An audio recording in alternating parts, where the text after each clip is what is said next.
கர்த்தருடைய சந்நிதிக்கு வரும்போது எந்த நாமத்தினால் வருகிறோம்? நான் என்னுடைய பேர், என்னுடைய செல்வாக்கு, என்னுடைய அந்தஸ்து என்று சொல்லி அந்த பேரினால் வாரோமா? அருமையான சகோதர சகோதரிகளை, கர்த்தருடைய சந்நிதிக்கு வரும்போது ஆமென், நம்ம ஈட்டியோடு வராண்டாம், கம்போடு வராண்டாம், ஆயுதத்தோடு வராண்டாம். ஆனால் உன்னை மட்டும் வர வேண்டும். அது என்னவென்று சொல்லி பார்த்தால், கர்த்தருடைய நாமத்தினாலே வர வேண்டும். நான் இயேசுவின் பிள்ளை.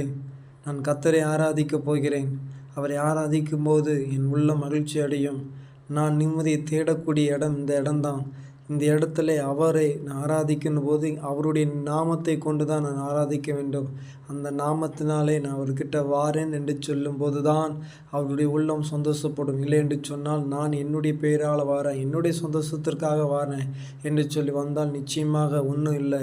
கர்த்தருடைய சந்நிதிக்கு வரும்போது அவருடைய நாமத்தினால்